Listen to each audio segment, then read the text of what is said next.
Jamaah. Yeay. Oh jamaah. Yeay. Alhamdulillah. Boleh tepuk tangannya dong dengan lebih semangat. Kita masih di Islam itu Indah. Masya Allah, tabarakallah. Buat jamaah yang baru bergabung, hari ini kita sedang membahas tema butuh satu kampung untuk membesarkan satu anak. Oke, siap kita lanjutkan lagi? Siap dong, yang di rumah juga insya Allah siap ya. Ada tayangan lagi nih.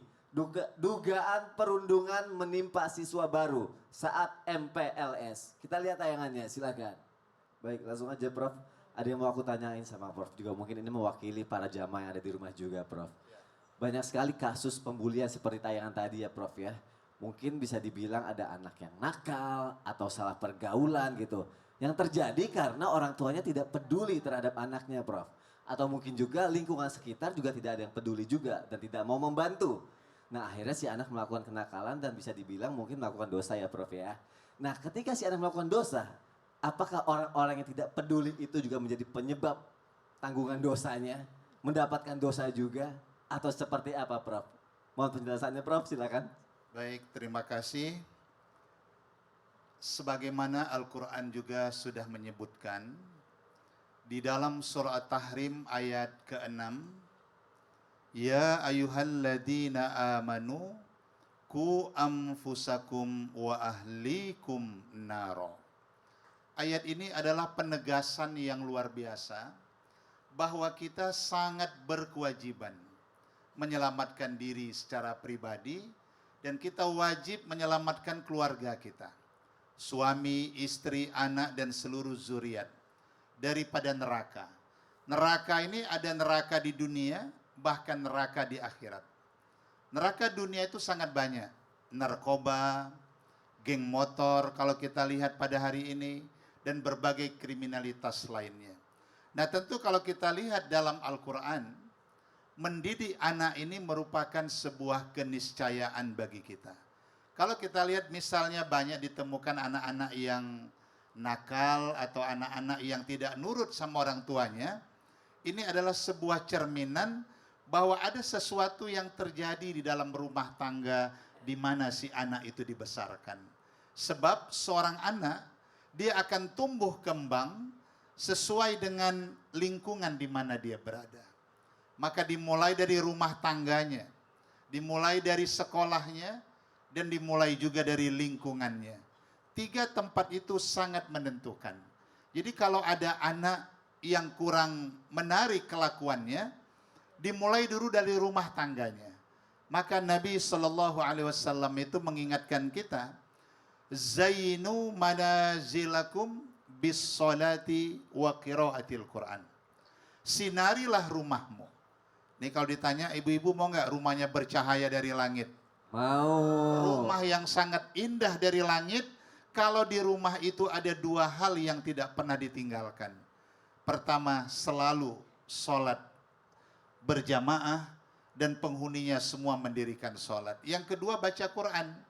Dan satu lagi boleh ditambahkan, makan berjamaah.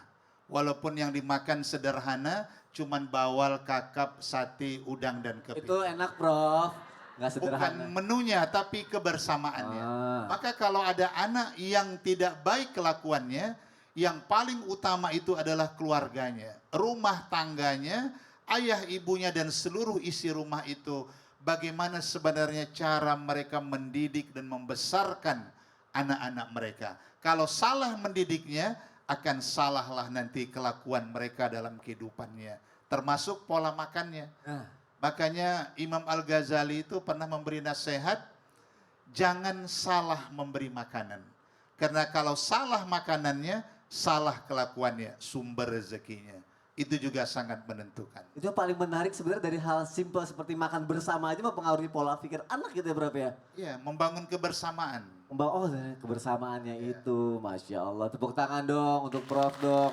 Terima kasih ya Prof untuk penjelasannya Prof ya, Masya Allah. Nanti kita lanjutkan lagi ya Prof. Baik. Silakan duduk Prof. Karena Ustadz Maulana juga bilang, karena relate banget dengan penjelasan Prof tadi. Nggak ada anak nakal, yang ada anak kurangnya perhatian katanya Ustadz ya. Masya Allah kalau anaknya dapat perhatian, insya Allah nanti juga sikapnya di luar juga lebih baik lagi. Amin ya robbal alamin. Oke, datang dari Sumedang, Garut. Terus mana lagi tadi? Banten, aku kasih kesempatan buat nanya. Tapi dada dulu dong ke kamera dong. Halo warga semua, Masya Allah. Yuk kita masuk ke segmen Tanya Dong Ustadz. Kami semua tanya dong Ustaz. Masya Allah, tabarakallah. Yang mau nanya boleh angkat tangannya. Ini ceria-ceria semua nih. Biasanya banyak masalah. Ibu deh, ayo ibu ikut saya. Mic-nya mana ya Ustadz? Ustadz izin. Sini Bu. Ayo hadap depan, kasih salam, nama ibu siapa? Bismillahirrahmanirrahim. Assalamualaikum warahmatullahi wabarakatuh. Waalaikumsalam warahmatullahi wabarakatuh. Nama saya Yusna dari Majelis Taklim Al Istiqomah, Ciruas, Serang, Banten. Tepuk tangannya dong, Bu Yusna. Ibu mau nanya sama siapa? Sama Pak Ustadz Sam kayaknya. Boleh. Nanya apa Ibu? Ketika rakyat saat ini miskin, sakit, terlantar, tapi pemimpinnya diam saja. Walaupun kritikan udah datang dari sana sini, bagaimana kita menyikapinya Pak Ustadz? Terus kan nanti kan di akhirat kita nanti pasti ditanya pertanggungjawabannya. Bagaimana sikap kita menghadapi ini semua? Terima kasih. Assalamualaikum warahmatullahi wabarakatuh. Waalaikumsalam warahmatullahi wabarakatuh. Berat nih pertanyaannya nih. Berat. Pemimpin nih. Nyenggol-nyenggol nih. Iya nih, nyenggol. Aduh, harus direm-rem dikit nih. Oke, bisa ya. Insya Allah. Ibu kita duduk dulu ya, nanti dijawab. Ah boleh minta mic-nya? Oh tidak. Saya yang minta, kembalinya ke Ustadz Maulana. Terima kasih Ibu, terima kasih Mas Soni, Silakan, Ustaz mohon Jam. izin Pak Prof, Habib Nabil, Ustadz Maulana, para alim ulama yang dimuliakan Allah Subhanahu wa taala.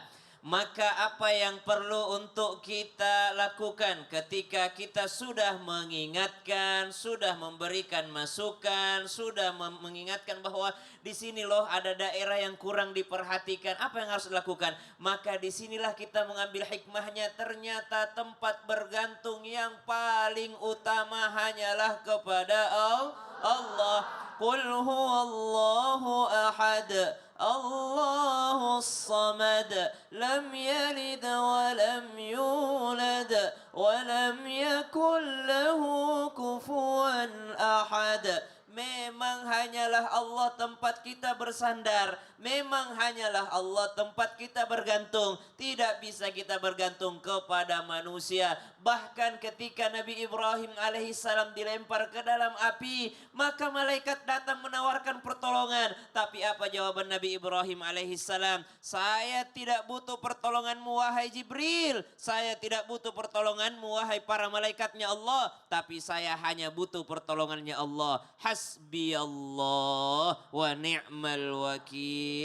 Ni'mal maula wa ni'man nasir. Inilah tingkat keimanan yang tertinggi adalah ketika seorang bertawakal kepada Allah. Oke, sekarang saya sudah tawakal Ustaz, tapi saya bukan mikirin diri saya nih. Saya mikirin rakyat banyak. Gimana kok bisa ada pemimpin yang tidak peduli kepada rakyatnya? Silahkan mengingatkan dengan cara yang baik. Kemudian setelah itu introspeksi diri juga. Kenapa? Karena ada sebuah riwayat mengatakan ketika seorang atau ketika suatu daerah tidak patuh akan perintahnya Allah Subhanahu wa taala, jauh hatinya dari Allah Subhanahu wa taala, maka salah satu adabnya adalah Allah akan mengirimkan orang yang ngurusinnya itu tidak ngurusin. Subhanallah. Jadi kalau kita kena adabnya Allah bukan hanya di akhirat, adab Allah di dunia salah satunya adalah ketika hati ini jauh daripada perintah Allah, tubuh ini tidak mau menjalankan perintahnya Allah, di antara hukuman dari Allah, Allah akan mengirimkan seorang yang ngurusin mereka, orang yang tidak peduli atas nasib mereka. Subhanallah. Maka perlu introspeksi diri. Itulah kenapa faqultu astaghfiru rabbakum innahu kana ghaffara yursilis samaa'a 'alaikum midrara wa yumdidukum bi amwali wa banin wa yaj'al lakum jannati wa yaj'al lakum anhara. Itulah kenapa istighfar itu memudahkan rizki. Kenapa? Karena kadangkala yang menghalangi kita ini adalah dosa kita sendiri. Kalau udah introspeksi, udah ngingetin baik-baik, tapi ternyata belum dilirik juga. Kalau begitu pemilu tahun depan jangan dipilih lagi. Oh, tepuk tangannya dong. Terima kasih Ibu sudah bertanya. Terjawab. Alhamdulillah. Oke, yang nanya udah, sekarang aku kasih kesempatan buat curhat. Biasanya banyak masalah ya, semoga ada solusinya. Yuk kita masuk ke segmen curhat dong Ustadz. Iya, kami curhat. Langsung aja mau curhat boleh angkat tangannya. Coba izin mic-nya mana tadi ya Ustadz Maulana ya, aku mau pilih dulu nih. Yang mana ya? Halo ibu, ibu udah ada sama saya ya? Ibu deh. Ibu ayo silakan ikut saya Bu, sini. Sini, gak apa-apa Bu, ayo sini. Gak nyasar kok, ayo sini. Semua sampai sini. Ini pas di sini, sini. Nih, kakinya di sini ya. Nah, situ. Oke. Matanya ke situ, matanya ke. Nah, oke. Bu sini, Bu ini. Nah, dah. Sudah, ayo. Assalamualaikum warahmatullahi wabarakatuh. Waalaikumsalam warahmatullahi wabarakatuh. Saya Sri Nengsi dari Majlis Taklim Al Istiqomah, Serang, Banten. Tepuk tangannya dong, Masya Allah. Izin Habib Nabil, izin Ustadz Maulana, ibunya mau curhat nih. Silakan ibu mau curhat apa? Silakan Bu. Bu sini Bu, sini Bu. Iya. Iya sini. Oke. Gini aja, ibu. Iya sini. Sini. Nah, ada sini. Ya. Izin Ustadz, yang ingin saya tanyakan tentang gibah. Yaitu gibah itu kan sangat berdosa, hukumannya itu seperti memakan bangkai saudaranya sendiri.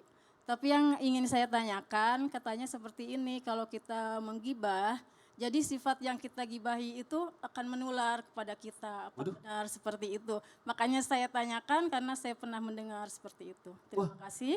Assalamualaikum warahmatullahi wabarakatuh. Waalaikumsalam warahmatullahi wabarakatuh. Ibu belum ketularan kan tapi? Yes. Belum, karena takut ketularan gitu ya? Ya, sifat buruknya akan menular katanya seperti Oh, jadi ke bawah ikut-ikutan gibah gitu ya? Nah, begitu kita agak geser dari ibu, nanti tertular. Iya. Habib gimana Bib? Nular emang Bib? Iya. Bismillahirrahmanirrahim. Izin Ustadz Maulana. Iya baik.